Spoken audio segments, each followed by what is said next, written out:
Hello and a very good morning to all of you. Today we'll be doing our topic of upstream and downstream of the chapter speed, distance and time. Right, now from my teaching experience, I know that many children face a lot of problem in this chapter. So I'll try to make it as simple as possible for you all. Okay, now first of all, we need to understand one thing, that here we will take the speed of the boat or the ship, okay, anything that moves in water, to be u kilometers per hour, okay, and I'll take the speed of the stream or river to be v kilometers per hour. Fine, u and v. But mind one thing, that what I'll be doing, I'll be considering the speed of the boat or the ship to be more than the speed of the stream, v, right? I'll consider it always. Now coming to our case of upstream and downstream.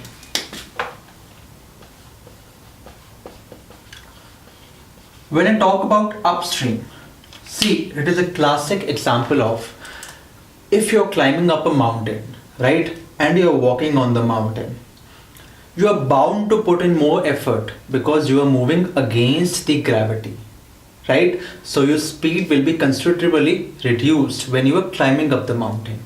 Similarly, what will be the case here? We'll take u minus of v because our speed will be reduced and the effort for the boat to move upstream will be more, right? Because the stream is coming down from the mountain and the boat is going against the stream, right? Now, when I talk about downstream,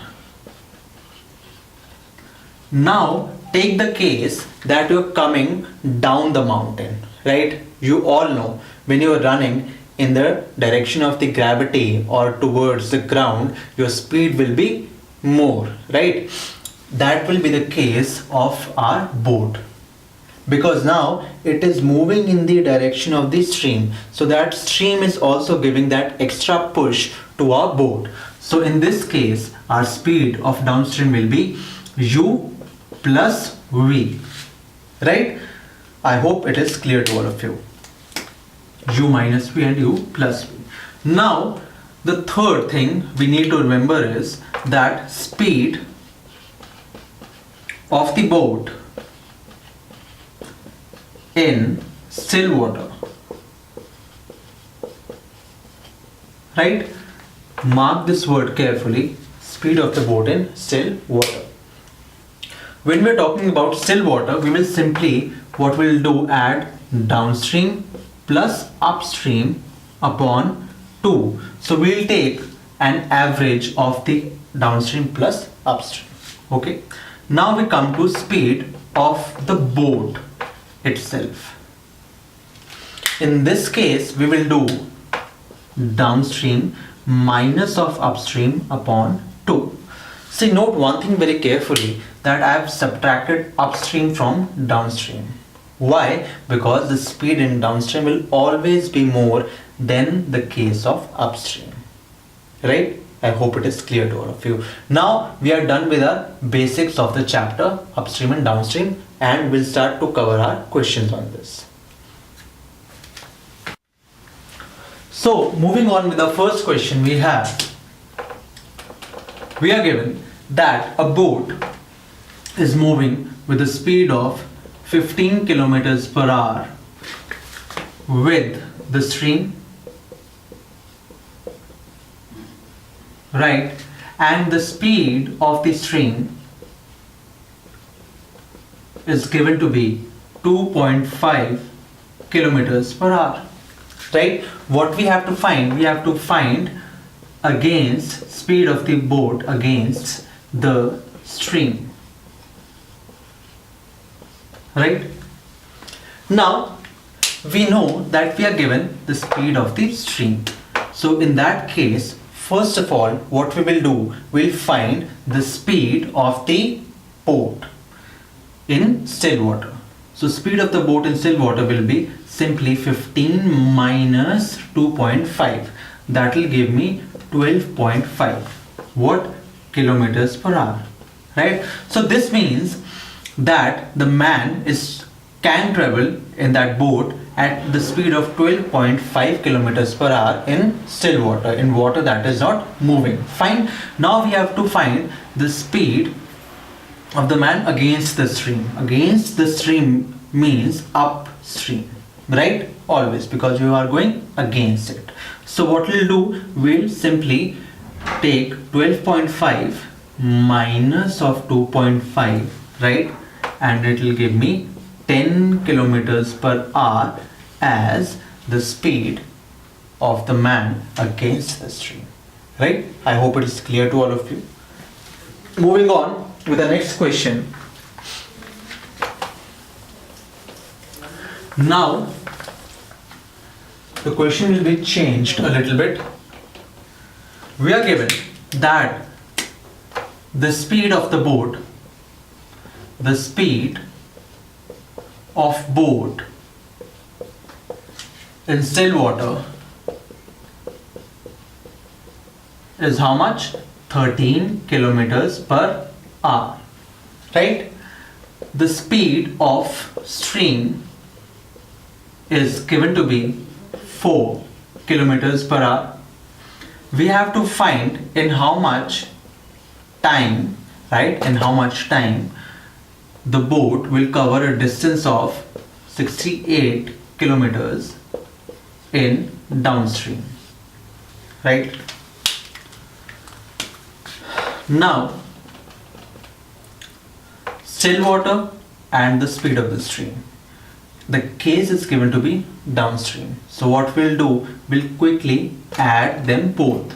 So that will give me the speed of the downstream. So downstream speed will be 13 plus 4 is equal to 17 kilometers per hour, right? Once you have the speed, you are already given the distance. How much? 68 kilometers, right? So what you will do, you will simply take the formula of time, that is distance upon speed is equal to 68 upon 17. 17 ones are, 17 fours are, and wow, we have our answer to be 4 hours, right? Simple enough. I hope you all got it. On with the third question now. Now we are given that a boat, right, while moving downstream, it covers a distance of 16 kilometers in a total time of 2 hours, right? And while moving upstream, it covers the same distance but in time of 4 hours, right? Which is practical also, because moving upstream, it is moving against the current, so it will face more friction or resistance to the water, right? So we have to find the speed of the boat in still water, right? Now still water, you all must remember the formula I told you before, that was downstream plus upstream upon 2. Okay, so we'll be using this formula. Now to use this formula, first you need to know the speed in downstream and the speed in upstream.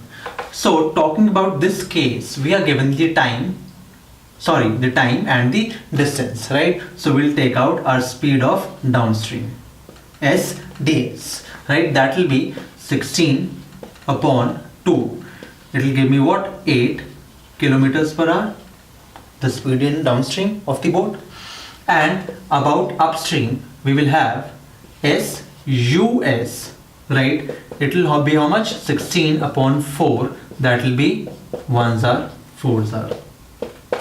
It will be 4 kilometers per hour. Simple. Now we will use this formula since we have both the parameters that were required to calculate this.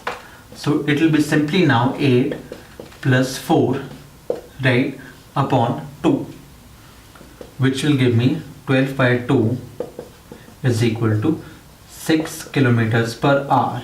Right, so in a way you can see that the speed of the boat in still water is almost equal to the average of the speed in downstream and upstream.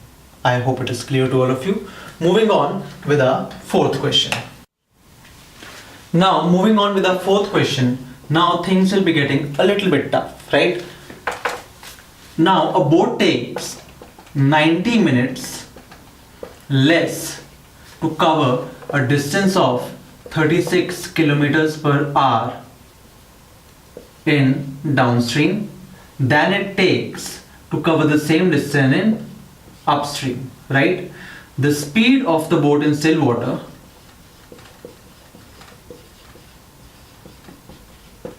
in SW, right, still water, is 10 kilometers per hour.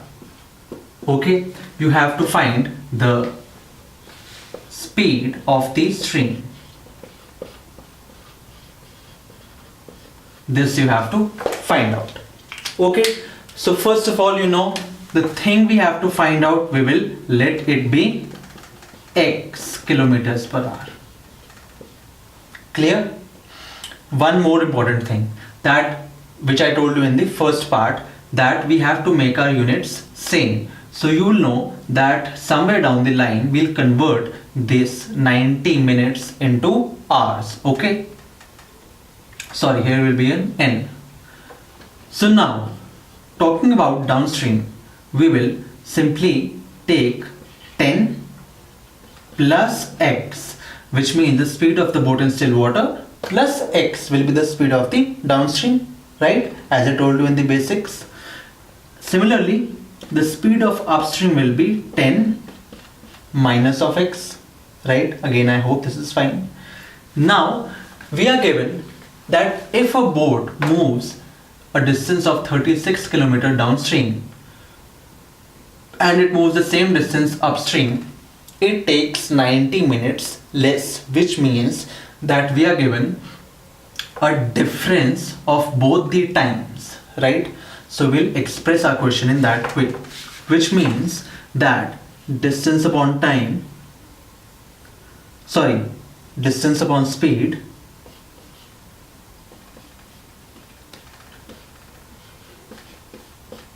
is equal to what? Time. 90 upon 60. Okay. So it will go 3 3s are and 3 2s are. Now moving here, we will take our LCM to be a minus b into plus b, which will give me a square minus b square is equal to 3 by 2. Now multiplying this by this, we have simply 36 into 10 plus x minus of 36 into 10 minus of x. Okay, now what we'll do, we'll take this to the other side and take our 36 out to be common. Now 10 plus x, right, we will get minus of 10 plus of x. I've simply opened the brackets inside, upon 100 minus x square is equal to 3 by 2 as it is. Now what will get cancelled out? Minus 10 and plus 10, and 3 1s are 3 12s are. Okay, now we can cross multiply here. So I'll get 12 into x plus x is equal to 2x, right? This whole into 2 is equal to 100 minus of x square. I hope you have noted it down, because now I'll be doing here because of lack of space. After this,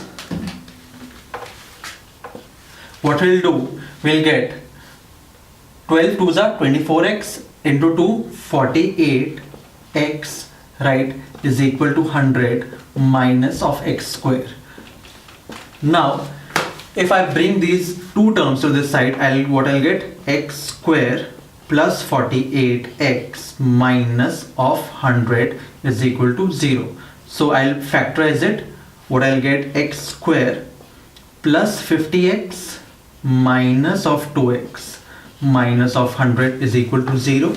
Now I can simply group it into two pairs, right? Taking x to be common, x plus 50, and here taking 2 to be common, I get x plus of 50. Why this sign change? Because there was a minus in front of 2. So if I open it again, minus into plus, I will get minus over here is equal to 0. Again, taking x plus 50 out to be common, I will get x plus 50 into x minus 2 is equal to 0. Clear? It was a bit lengthy, that is why I told you in the starting that the question will be a little bit tough. But nonetheless, now you know x plus 50 is equal to 0 and x minus 2 is equal to 0. If I move this 50 to the other side, it will become negative. And we have to find the speed of the stream, which can never be negative. And if we move this negative of 2 to the other side, it will become a positive. So this will be our final answer. Hence, the speed of the stream will be 2 kilometers per hour. Right? I hope it is clear to all of you. Now we come to our final question, question number 5. I hope it will be a little bit simple than the previous one. So over here we are given that a boat while moving upstream covers a certain distance in the time of 1.5 hours, right? While it covers the same distance downstream in a total time of 1 hour, right? And you are given the speed